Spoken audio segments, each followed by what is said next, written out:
अस्सलाम वालेकुम। आज हम बलूचिस्तान के दिल यानी मस्तूंग की सैर पर निकलेंगे।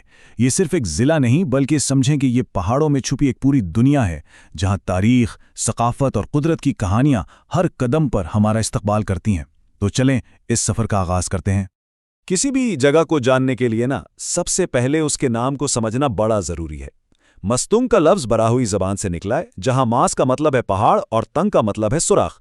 तो ये नाम ही इस सरजमीन की पूरी तस्वीर खींच देता है।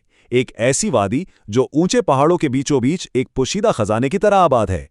अच्छा, तो हमारे सफ़र का पहला पड़ाव हमें मस्तूंग की ज़मीन और उसकी तारीख की गहराइयों में ले जाएगा।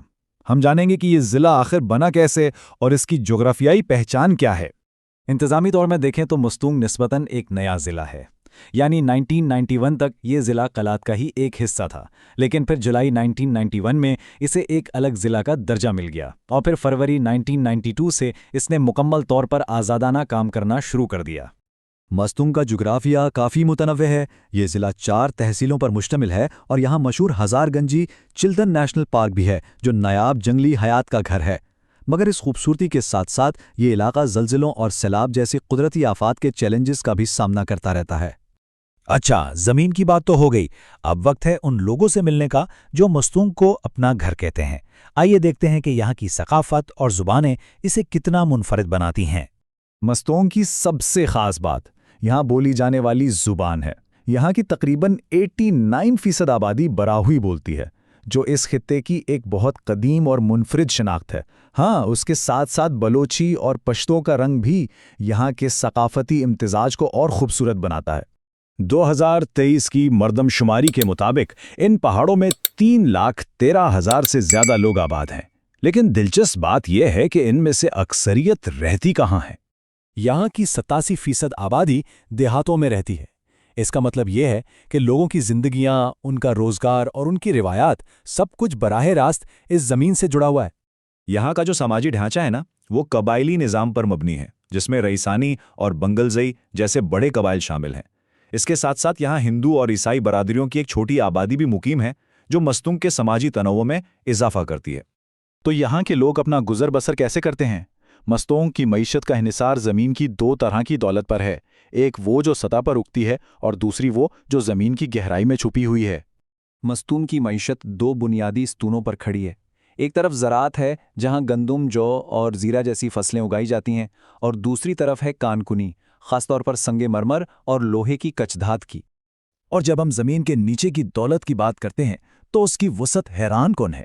सिर्फ दुलबंद के इलाके में ही 200 मिलियन टन से ज़्यादा लोहे के ज़खायर का अंदाज़ा लगाया गया है। ये वो कुदरती दौलत है जिस खित्ते के मुस्तकबिल की बुनियाद बन सकती है। अब हम अपने सफ़र का रुख एक अहम सामाजिक चैलेंज की तरफ मोड़ते हैं। मस्तूंग के लोगों को आज मयारी तालीम तक पहुंचने में किन मुश्किलात का सामना है, आइए इसका जायज़ा लेते हैं। तालीम के शोबे में एक बड़ा चैलेंज सिनफी फ़र्क है। ज़िले में जहां मर्दों की शरह ख्वानदगी 57% से ज़्यादा है, वहीं ख़वातीन में ये शरह सिर्फ 33% है। ये फ़र्क तरक्की की राह में एक बहुत बड़ी रुकावट है। मसला मज़ीद गहरा हो जाता है जब हम स्कूलों की तकसीम को देखते हैं। ज़िले के तकरीबन 79% स्कूल प्राइमरी सतह के हैं, जबकि हाई स्कूलों की तादाद सिर्फ 8% है। इसका मतलब यह है कि बहुत से तलबा प्राइमरी तालीम के बाद अपनी पढ़ाई जारी ही नहीं रख पाते। और शायद सबसे तशवीशनाक हकीकत ये है, मुस्तंग में हर 5 में से 4 स्कूलों में बिजली जैसी बुनियादी सहूलत भी मौजूद नहीं है। ये आदाद-ओ-शुमार तालीमी निज़ाम की बुनियादी ढांचे की संगीन सूरत हाल को ज़ाहिर करते हैं। अपने इस सफ़र के इख्तिताम पर आइए मस्तूंग के लोगों की हिम्मत और इन सवालात पर नज़र डालते हैं जो इस खित्ते के मुस्तकबिल की तश्कील करेंगे। इतने चैलेंजेस के बावजूद यहाँ के लोग अपनी रिवायात से जुड़े हुए हैं।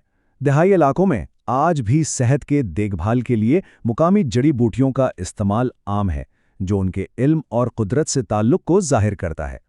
तो आखिर में सवाल यही है, एक तरफ ज़मीन के नीचे छुपी बेपनाह दौलत और दूसरी तरफ सतह पर तालीम और सहूलियत जैसे संगीन चैलेंजेस। इन 2 हकीकतों के दरमियान मस्तूंग का मुस्तकबिल क्या होगा? इसका जवाब तो आने वाला वक्त ही देगा।